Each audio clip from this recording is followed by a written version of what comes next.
नमस्कार, स्वागत है आपका आज के करंट अफेयर्स में। तो चलिए शुरू करते हैं आज के हमारे पहले प्रश्न से। तो हमारे प्रश्न है, भारत की पहली प्राइवेट सोने की खदान कहाँ स्थित है? तो भारत में पहली सोने की खदान कहाँ स्थित है? तो ये जोनागिरी आंध्र प्रदेश में। कहाँ? जोनागिरी आंध्र प्रदेश में स्थित है। ठीक है, अब चलिए इससे रिलेटेड कुछ क्वेश्चन हम देख लेते हैं। जोनागिरी सोने का खदान किस जिले में स्थित है? तो जोनागिरी सोने का खदान कर्नूल जिले में स्थित है। ठीक है, नेक्स्ट देख लेते हैं, कर्नाटक की प्रसिद्ध सक्रिय सोने की खदान कौन सी है? तो कर्नाटक की प्रसिद्ध सोने की खदान हुट्टी गोल्ड माइंस है। ठीक है, नेक्स्ट देख लेते हैं, भारत की पहली प्राइवेट सोने की खदान का महत्व क्या है? तो भारत की पहली प्राइवेट सोने की खदान का महत्व भारत की निजी क्षेत्रों की भागीदारी को बढ़ावा देना। क्या है इसका महत्व? क्या है? भारत की निजी क्षेत्र है उसकी भागीदारी को बढ़ावा देना। ठीक है, चलिए नेक्स्ट देख लेते हैं, सोना किस प्रकार का खनिज है? तो यह एक बहुमूल्य धातु है, प्रीशियस मेटल। ठीक है, सोना कैसा है धातु? तो ये बहुमूल्य धातु है। ठीक है, नेक्स्ट देख लेते हैं, भारत में सोने का सबसे बड़ा उत्पादक राज्य कौन सा माना जाता है? तो भारत में सोने का सबसे बड़ा उत्पादक राज्य कर्नाटक माना जाता है। ठीक है, नेक्स्ट देख लेते हैं, जोनागिरी खदान को विकास से किस क्षेत्र को लाभ मिलने की संभावना है? तो जोनागिरी खदान के विकास से रोजगार, स्थानीय अर्थव्यवस्था और खनन उद्योग को लाभ मिलने की संभावना है। किस किस की? रोजगार, स्थानीय अर्थव्यवस्था और खनन उद्योग को।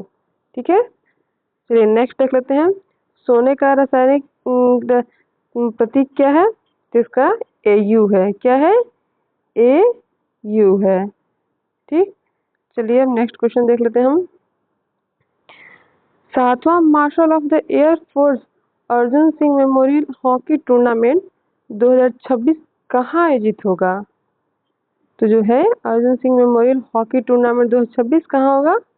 बेंगलोर में होगा। कहाँ? बेंगलोर में होगा ये।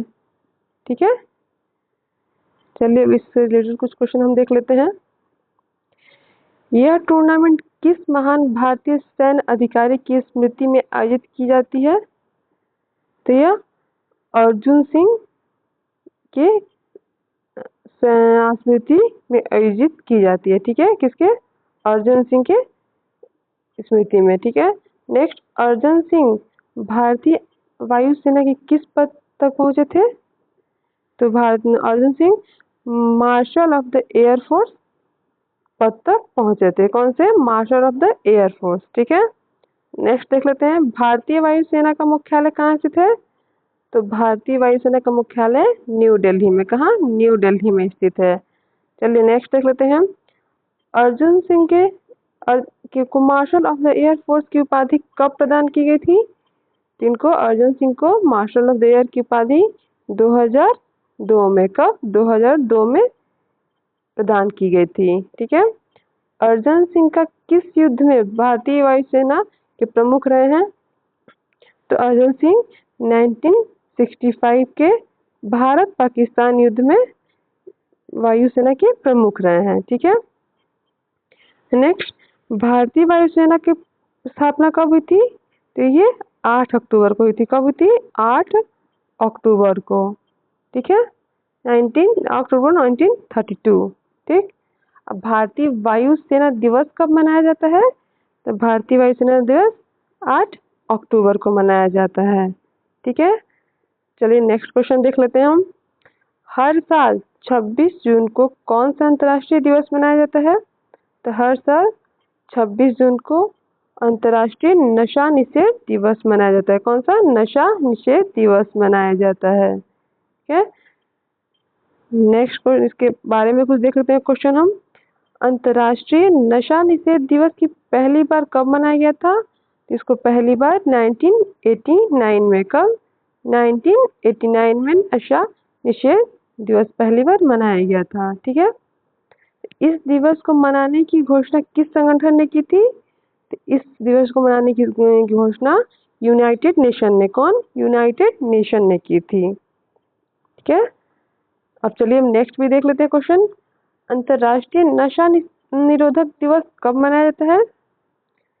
तो अंतर्राष्ट्रीय नशा निरोधक दिवस 26 जून को। ठीक है, क्योंकि आज 26 जून के दिन नशा निरोधक दिवस मनाया जाता है। इस दिन का मुख्य उद्देश्य क्या है? जो नशा निरोधक दिवस है उसका मुख्य उद्देश्य है नशीली दवाओं के दुरुपयोग तथा अवैध तस्करी के प्रति जागरूकता को बढ़ावा देना है। ठीक है, और चलिए नेक्स्ट देख लेते हैं। नशीली दवाओं का अपराध से संबंधित संयुक्त राष्ट्र की एजेंसी कौन सी है? तो इसकी agency United nation office on drugs and crime है। कौन सी है? United nation office on drugs and crime है। ठीक है, नेक्स्ट देख लेते हैं।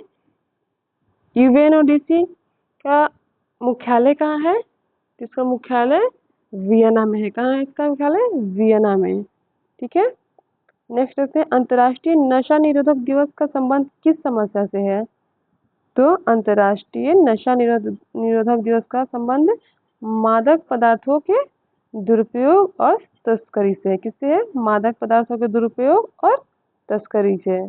ठीक है, चलिए अब नेक्स्ट क्वेश्चन देख लेते हैं।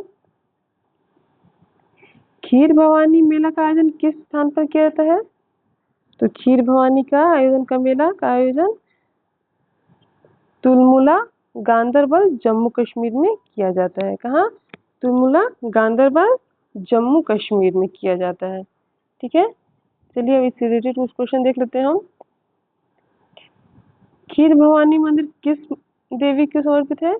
तो ये माता रागम्या देवी मंदिर को समर्पित है। कौन सी? माता रागम्या देवी। ठीक है, नेक्स्ट देखते हैं। खीर भवानी मेले में बड़ी संख्या में कौन सा समुदाय भाग लेता है? तो खीर भवानी मेले में कश्मीरी पंडित समुदाय बहुत बड़ी संख्या में भाग लेते हैं सब। ठीक है, नेक्स्ट क्वेश्चन देखते हैं। खीर भवानी मंदिर किस जिले में स्थित है? तो खीर भवानी मंदिर गांदरबल जिले में स्थित है। कौन से जिले में? गांदरबल जिले में। ठीक है, नेक्स्ट देख लेते हैं। खीर भवानी मेले के दौरान श्रद्धालु देवी को क्या अर्पित करते हैं? तो खीर भवानी मेले के दौरान श्रद्धालु देवी को खीर, दूध और चावल से बनी मिठाइयाँ अर्पित करते हैं, क्योंकि खीर जो है दूध और चावल से बनता है। ठीक है, नेक्स्ट देख लेते हैं। खीर भवानी मंदिर के परिसर में स्थित पवित्र जलकुंड किस कारण से प्रसिद्ध है? तो यह जलकुंड जल का रंग बदलने की मान्यता से। क्यों? जल की रंग बदलने की मान्यता से प्रसिद्ध है। ठीक है, और ये खीर भवानी मेले का आयोजन प्रतिवर्ष किस अवसर पर मनाया जाता है? इसका किस मतलब प्रतिवर्ष किस अवसर पर किया जाता है? तो ये ज्येष्ठ अष्टमी के अवसर पर किया जाता है। ठीक है, नेक्स्ट देख लेते हैं। खीर भवानी मेला का मुख्य रूप से किस प्रकार का आयोजन है? तो ये एक धार्मिक एवं सांस्कृतिक आयोजन है। कैसा है? धार्मिक और सांस्कृतिक आयोजन। चलिए नेक्स्ट क्वेश्चन देख लेते हैं। एनल ग्रीनस्पैन कौन थे जिनका हाल ही में 100 वर्ष की आयु में निधन हुआ?